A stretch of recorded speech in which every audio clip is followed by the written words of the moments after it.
WCBI News at 10 starts now.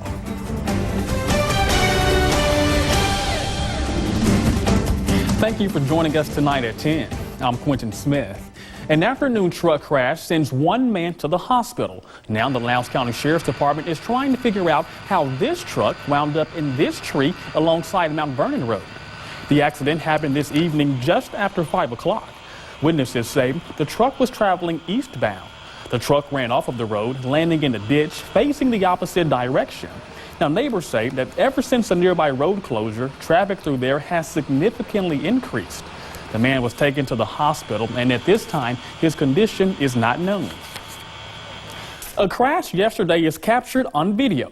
Take a look at this. Police say the driver was inhaling something out of an aerosol can when they arrived. A WCBI viewer shared this dash camera video with us. Now you can see the Lexus SUV crossed Tuscaloosa Road and smashed right into muffler magic. The car never hit its brakes. City spokesman Joe Dillon says the 56-year-old female driver is from Jackson and was charged with DUI other.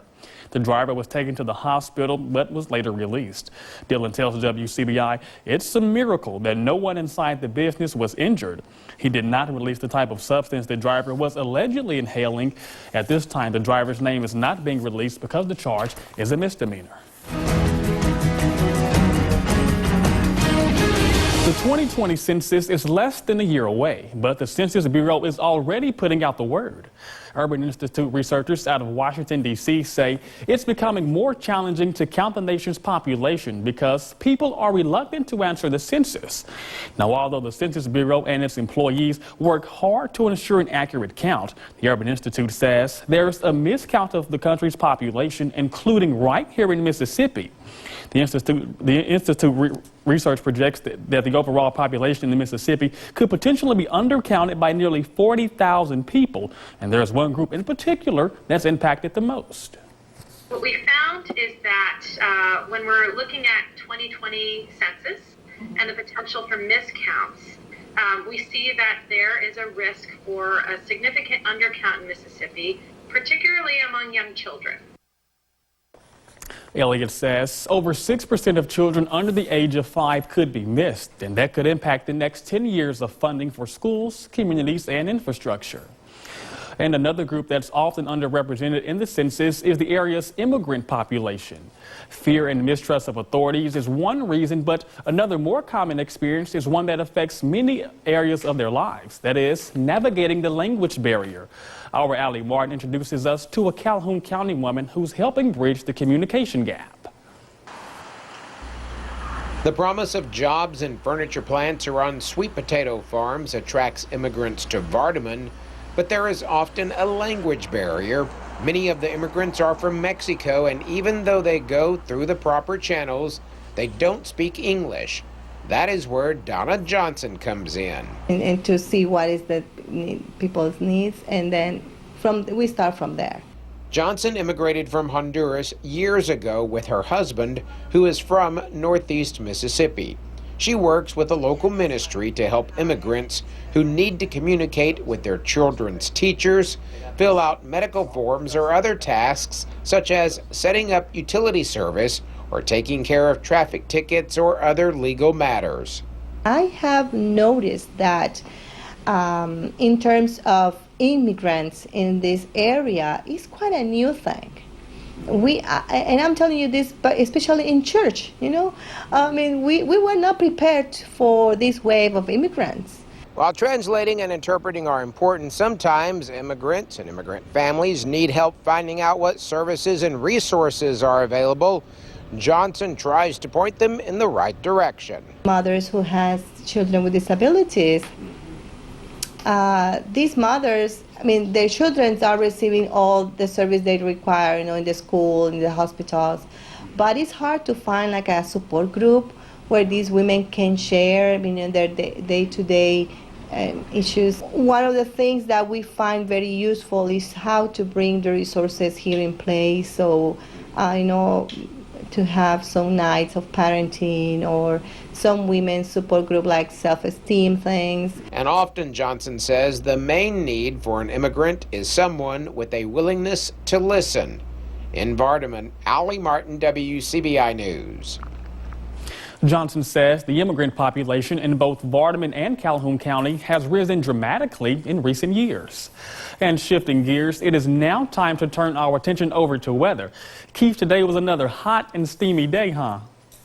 Sure was. We are in the thick of summer. We had a few isolated downpours this evening. This was our time lapse from Louisville, Mississippi. Look at that ominous looking cloud. Some breezes, but a nice little downpour just north of downtown Louisville. Right now across our area, all of the significant showers have come to an end, but just a little bit of moisture trying to creep back on in here.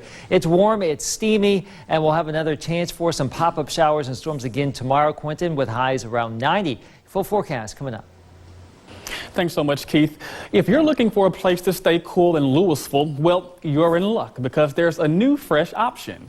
Our Stephanie Poole takes a walk in the park to see what's new for Winston County residents. A new look on an old classic. With the help of FEMA, city officials were able to rebuild Ivy Park Sports Complex after it was damaged 5 years ago from a tornado. I remember when the original Ivy Park was built when I was 5 or 6. Director of Parks and Recreation Todd McCullough says construction started last year in April.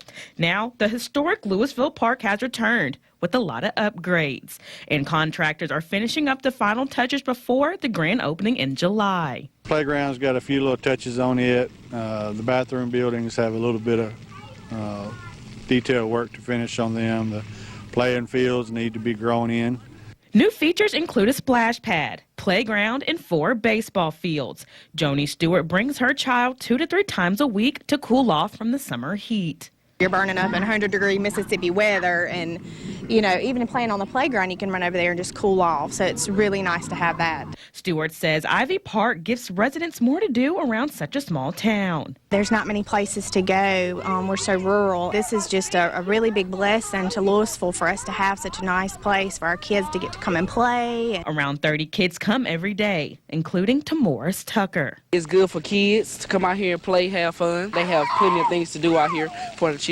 I remember that today, so I'm hoping these kids will remember when they're almost 50 that, hey, I remember our playground splash pad. I remember when it was brand new. Reporting in Winston County, Stephanie Poole, WCBI News. Now, the splash pad and playground are currently open for use, and there will be an official opening for the entire sports complex mid-July. We need those splash pads down here in the deep south with these warm summer days. Tomorrow, widespread low and mid-90s across the region. We'll talk about your full forecast coming up next. WCBI First Alert AccuWeather Forecast with Chief Meteorologist Keith Gibson. Here's our time lapse from Vernon at Durham's Pharmacy today, or at least this evening. Some of those clouds moving down through a brief burst of color. Where is it? It popped up there just a little bit here. Not a lot of color compared to yesterday, but look at this. A neat little sundog right there. That was spotted earlier this evening. Those high clouds have a lot of ice crystals in them, and when the light shines through them, sometimes we'll get those little miniature rainbows off to the right or left of the sun, and we call those sundogs. Now, some of you got a nice little downpour this evening just north of Kosciuszko through southern parts of Choctaw County into northern Winston, a quick quarter to maybe a half inch, but that was just about it. We had a few isolated downpours earlier in Monroe County, but right now things are basically settling down in our area. Still a little bit of moisture down there across central Mississippi. Some of that's trying to move back up in here, so we still can't rule out a stray shower storm tonight, but most of it is now done. These little white dots here south of Philadelphia, right along I-59 there. A little burst of wind this evening, some wind damage occurring across central and southern Mississippi, but we avoided that thankfully. And as we go throughout the course of the rest of your night, you can see scattered clouds and a chance for a little bit of moisture. Don't really expect a lot here, but it's muggy now, and temperatures will be hovering down to around 70 degrees today. That's about where we will settle on down. Low 70s at 7 o'clock. Can't rule out some moisture in the morning. Better odds during the course of the day. Highs around 90. The heat index much warmer than that, though, so just plan accordingly. Another warm and steamy day. We're going to go with a 30% chance of rain around here. Not everyone's guaranteed rain, much like today, but it's possible. That's typical of the summertime days and early evenings, and the wind will be fairly light from the southwest at about 5 to 10 miles per hour. So A little bit warmer in southeastern Alabama tomorrow, maybe mid-90s, more in the way of lower 90s here locally. So the overall pattern here, highs around 90, lows around 70, a daily 30 to 40% chance for some rain. There's a big blotch of cloudiness and some showers here. There's a little disturbance in the upper levels of the atmosphere, but the organized severe weather stays to our north over the next couple of days. Clusters of storms rumbling around here over the next few days, really for the rest of the work week through the weekend into next week. Hard to time out, but primarily if we're going to see some of these storms, they will be during the heating of the day, anywhere from the late morning through the early evening. No major changes here, Quentin, for the next 7 days. Caring for exotic pets takes special attention, especially when they get sick. We talk to a vet and pharmacist about their needs when we come back. Welcome back. Some people prefer dogs, others prefer cats, but then there are some people who have more of an exotic taste in pets. But how does a pet owner take care of their snake or parrot when it gets sick? Well, our Cash Matlock speaks with experts in the animal and medical fields to find out. Dr. Karen Emerson specializes in treating exotic animals. On a daily basis, she sees everything from snakes to hedgehogs and even parrots. And at least once a week, she has to call for special medication. Like this is an albino python that's here. He has a mouth infection, so he's going to have to go on an antibiotic. So we're going to probably start out with an injectable antibiotic, and then we actually have a oral antibiotic that I'm going to show the owner that is flavored how to give him by mouth.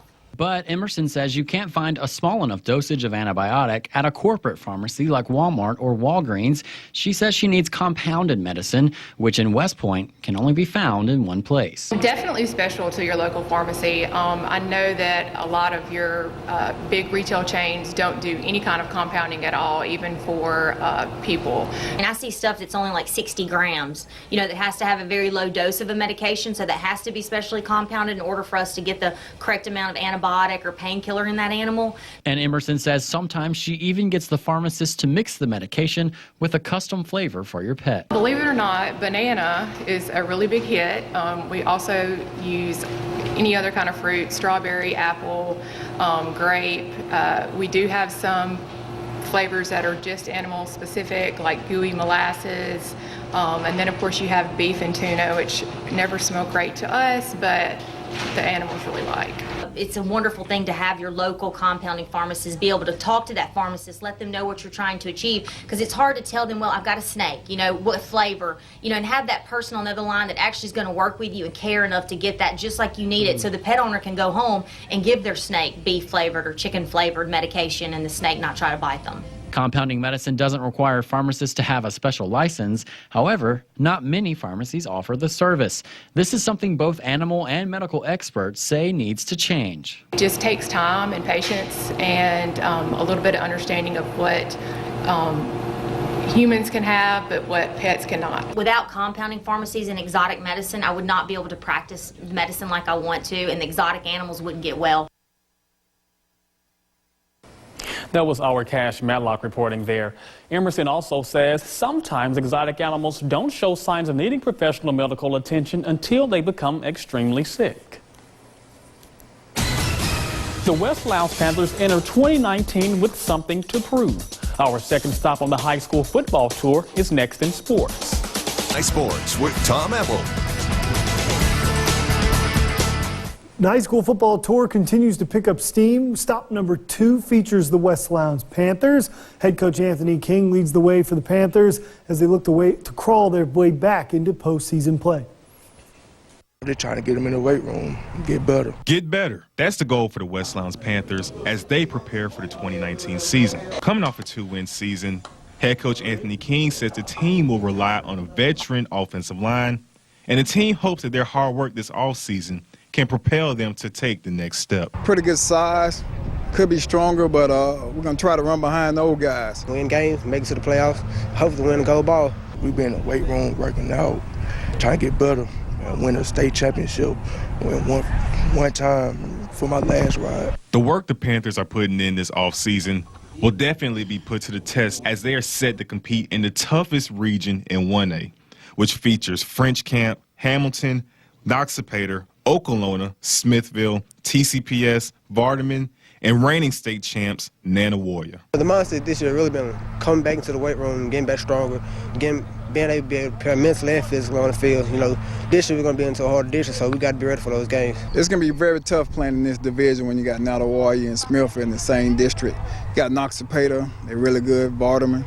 It's going to be a tough district to come out of. We small, but we hoping our toughness and our determination.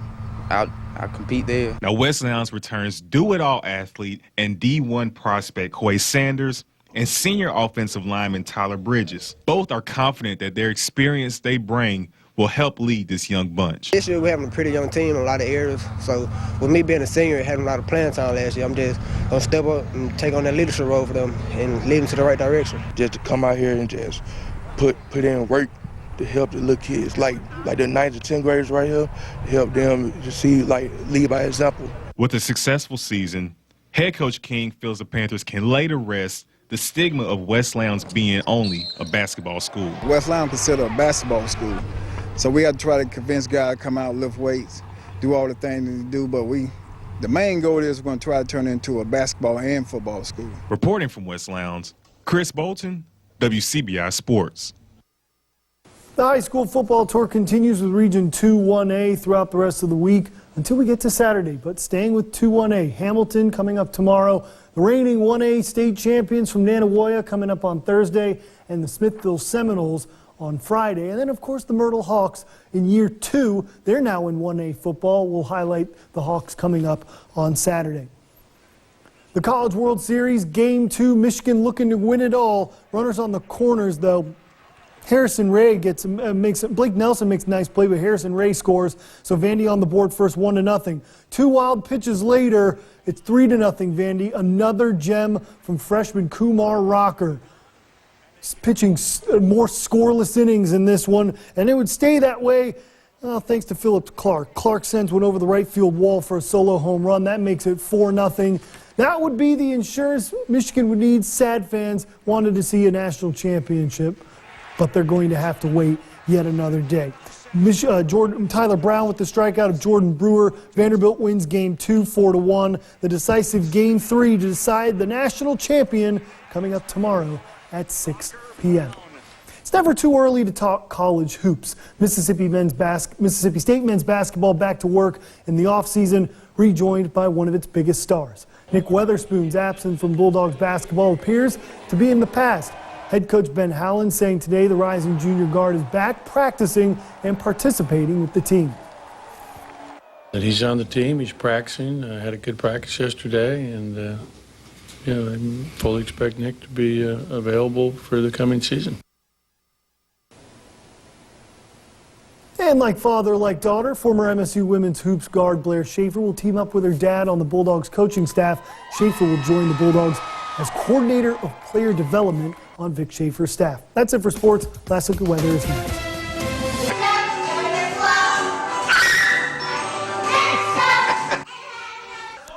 The Tupelo Community Theater is taking audiences under the sea for a presentation of The Little Mermaid Jr.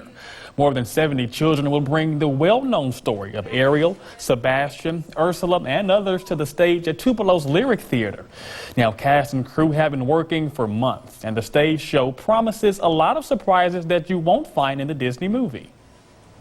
Might have seen the movie, but there's a lot of songs in this show that are not in the movie that are in the Broadway show. So, you might think you know it, and I've seen that before, but you haven't seen this. The Little Mermaid wasn't necessarily my favorite movie as a kid, but Ursula was one of my favorite characters as a kid. Even though I'm not exactly a mean person, I was really into the loud ones, I guess. Now, Little Mermaid Jr. runs Thursday through Saturday. For more information, just head on over to our website at WCBI.com. And I'm assuming the theater is air-conditioned, so you may want to go in there regardless if there's a storm around Tupelo. We'll be dodging some of these scattered storms here, Quentin, for the next few days, but just warm and steamy. It's warm out there now. It's summer. It's going to be that way for a while. So we're looking forward to a warm, wet weekend. Wet at times, but overall, mainly hot. Heard it here first. Have a good night, everyone.